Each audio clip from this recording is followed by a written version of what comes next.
Son, good morning sa inyong lahat. Magandang umaga, magandang araw. 1 year na nga pala si Pablo, mga dre. 1 year and 2 months. Na-acquire ko kasi ito, alam ko July. So, pag-usapan natin ang pros and cons ng minivan. Siyempre, may positive, may mga negative, mga dre. Lalo-lalo na pagka surplus ang sasakyan mo. Sa mga nagbabalak na kumuha ng ganitong sasakyan, tama-tama. Pag-usapan natin, mga dre, ang pros and cons ng ganitong sasakyan, mga dre. Mga dre, papalo na rin pala yung Facebook ko, mga dre. Nasa description yung link ng Facebook ko, mga dre. Unahin natin pag-usapan yung pros, mga dre, yung positive side ng minivan. Hahanap lang ako ng magandang pwesto dito. Tapos, tsaka natin pag-usapan yung cons, yung negative side or disadvantage. Ang ibig sabihin ng pros and cons ay advantage at disadvantage. Pa pala ako nakakain, nagugutom na ako. Unahin natin yung pros, mga dre. Ang ibig sabihin ng pros ay advantage, mga advantage ng ganitong sasakyan. Para sa akin, personally, ang una kong advantage na napansin dito, syempre, yung spacious niya, mga dre. No? Kahit maliit lang siyang sasakyan, ang dami mong pwedeng ilagay sa kanya, no? Para ka ng nakamalaking sasakyan na. Kaya nga maraming ginagawang camper van na ganitong unit. Kasi nga, although maliit siyang tignan, ang dami mong mailalagay. Pwede mo siyang gamitin pang negosyo, ganyan travel, pwede mo siyang tulugan sa loob, di ba? Marami kang pwedeng gawin. Yun ang una kong pros na or advantage na napansin o na experience ko sa ganitong sasakyan, mga dre. No? At isa pa, mga dre, yung tinatawag na fuel efficiency, mga dre. Itong ganitong sasakyan kasi, mga dre, hindi siya ganun kalakas sa gas. Kung dati kang nakasidan or dati kang may iba kang sasakyan, maikukumpara mo siya na mas matipid siya kumpara sa mga ibang sasakyan, mga dre. No? Sa akin, ang gas consumption ko dito, para sa akin, iba-iba naman kasi yan eh. Nasa 11 kilometer per liter. Yun ang sa akin, 11 kilometer per liter. Yun yung fuel consumption ko sa ganitong sasakyan. At ang isa pa sa mga pros or advantage nito is yung, syempre, maliit siya, madali mo siyang mamaniobra. Bukod sa madali mo siyang mamaniobra, hindi ka problemado sa parking. Hindi ka gaya ng mga malalaking sasakyan, mga Innova, mga ganyan, pick-up. Kumbaga, ilag ka sa mga lugar, mga iskinitang masisikip na iskinita ito, kayang-kaya nitong ipasok sa mga maliliit na iskinita. Kasi maliit lang talaga siya eh. At pinakahuling advantage na napansin ko dito, hindi siya nakakasawang pagmasdan, mga dre. Maraming sasakyan na maganda dyan, na alam naman natin, maraming mga sasakyan na maganda dyan. Pero ito talaga, pag tinignan mo siya, hindi siya nakakasawang pagmasdan, mga dre. No? Yun yung sa aking opinion ko lang naman, mga dre. No? Hindi siya nakakasawang tignan. Kasi ang cute niya kasi, parang mapapaisip pa, ang ganda nito parang ang cute nito. Yun yung agad yung unang papasok sa isip mo, mga dre, sa ganitong sasakyan. At ang mga cons naman nito, syempre marami itong cons, mga dre. No? Unang-una kasi surplus to. Ito ay Japan surplus. Syempre, ito ay gawa lang naman, kumbaga dinala to sa Pilipinas, mga dre.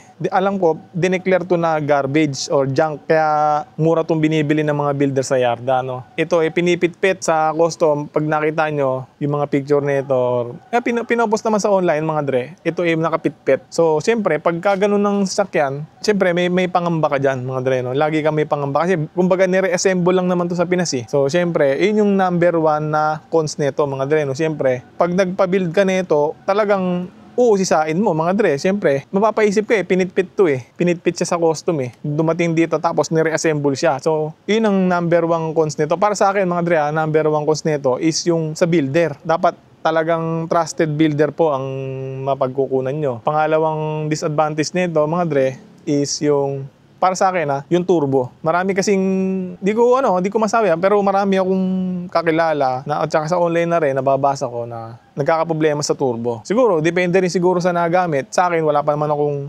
nagiging problema pa sa turbo nito. Pero marami akong nakita nagpo-post sa online. Meron din akong barkada na nasiraan ng turbo, ganyan. So, yun po yung number 1 na nagiging issue din nito is yung turbo. Kaya nilagay ko siya sa cons kasi nga, kumbaga, yun yung madalas masira sa kanya. Sabi nila sa sensor, ganyan. Tapos, yung iba naman, sinasabi na kapag nag-long drive ka, tapos pinatay mo agad yung makina, doon nasisira yung turbo, which is totoo naman, mga dre, no? Kaya kailangan, pagka ang ganitong unit mo ay may turbo, dapat pagka galing ka sa long ride, wag mo munang papatayin yung makina.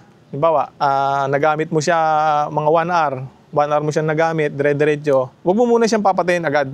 kumbaga, papahingayin mo muna siya at least 5 to 10 minutes, 5 to 7 minutes, mga ganyan, bago mo siya patayin. Kumbaga, i-cool down mo muna siya. Kasi, ang paliwanag nila dyan, nabasa ko din sa online na kapag kasi pinatay mo kagad dyan, nasisira po yung propeller or turbine niya, yung turbo. May turbine po kasi ni or propeller. Pag pinatay mo agad yon, biglang tigil, ang nangyayari is parang nasisira yung propeller niya, parang nabibiyak, gano'n, nababali. Tapos yung sensor din, sabi nila nasisira din yung sensor. So, yun yung pangalawa kong disadvantage. Ang una kong disadvantage, siyempre galing to sa custom, pinitpit. So, kailangan talagang inusisa mo to sa builder na papagpagawan mo. Tapos, pangalawa, yung turbo. Tapos, siguro, pangatlong cons ko dito, pangatlong cons, disadvantage. Yun nga, siyempre, ito, kinonvert to from kanan, kinonvert sa kaliwa. So, ibig sabihin, yung system niya, kumbaga sa cellphone,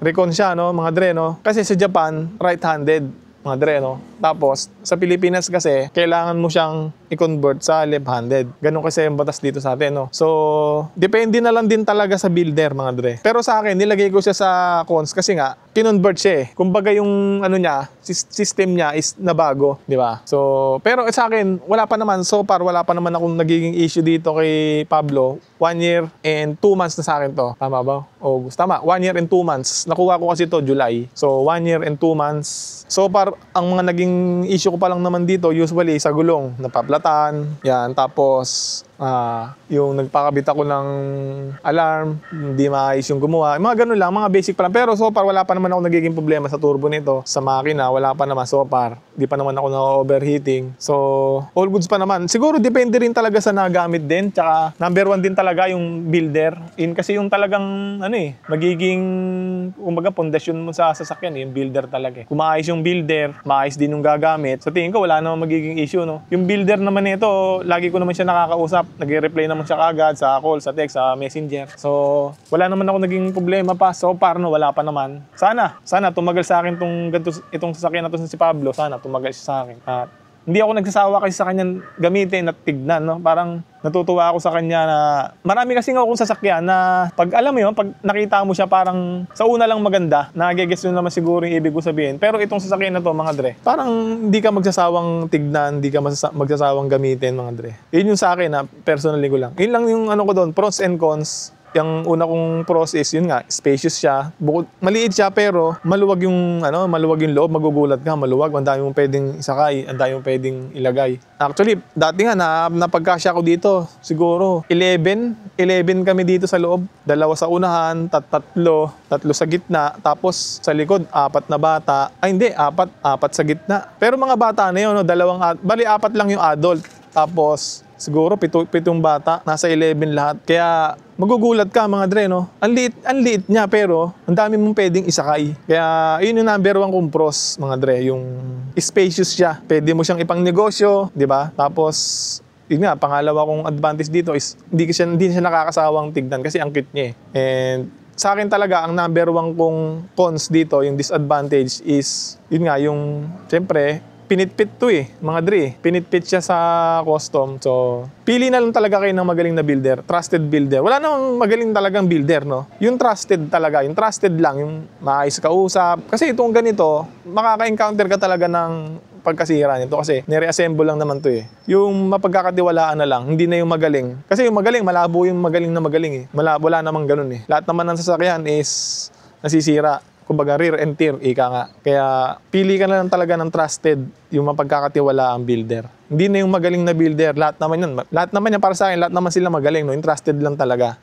Yung mapagkakatiwalaan, yun lang talaga yung kailangan mong hanapin sa isang builder. And pangalawa ko talagang concern dito na cons or disadvantage is, yun nga, sa turbo. Marami ako nababalitaan talaga na nasiraan ng turbo. Siguro, depende rin din talaga sa nagamit or sa gumawa. Lately, may 3 akong kaibigan na nakakuha ng gantong unit. Nagka-problema agad sila sa turbo. Yung isa nga, mga dre, nakakwentuhan ko, 2 buwan pa lang sa kanya yung unit. Nag-overheat, nasira yung turbo. So, yung mga ganung pagkakataon, hindi mo naman siya pwedeng sabihin na ipangkalahatan mo, no? Kasi ako, itong minibang ko, mga dre, is 1 year and 2 months na. Never ko pa namang na-experience yung ganon, mga dre, no? Siguro, lang din siguro yan. Tiyempo-tiyempo lang, mga dre, no? Hindi mo naman kasi pwedeng lahatin, eh. na porque may nasiraan turbo. Oo, talagang marami talagang nasisiraan turbo sa ganito. Yun yung sa akin, kaya ako nga siya nilagay sa cons or disadvantage kasi nga, marami talagang unit na nasisira talaga yung turbo. May mga nagkwento sa akin na sabi niya, 3 months pa lang sa kanya yung unit, hindi naman niya, matagal na itong nagmamaneho, kilala ko to. Hindi naman niya pinapatay agad yung makina, pero nasira yung turbo. Sabi nung builder, nagloko daw yung sensor, mga ganyan. So, pero hindi mo naman pwedeng lahat no? Lahat na gano'n, no? Na, ganito, ganyan. Siguro talagang depende rin talaga yan sa gumawa. Yun yung sa aking, sa mga cons ko, yun yung dalawang pinaka-critical na disadvantage ng ganitong unit.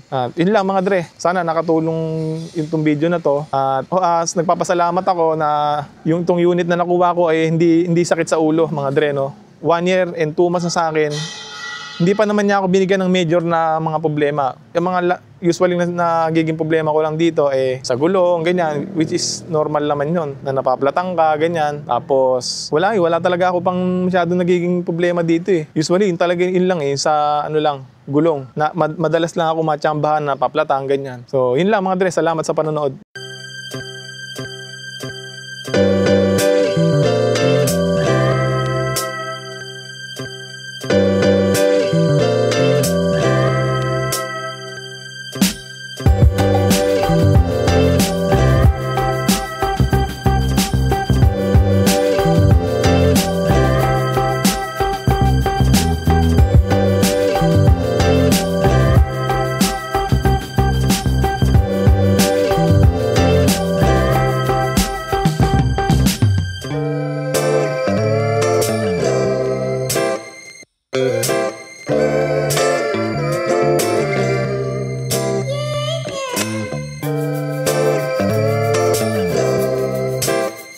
Yeah.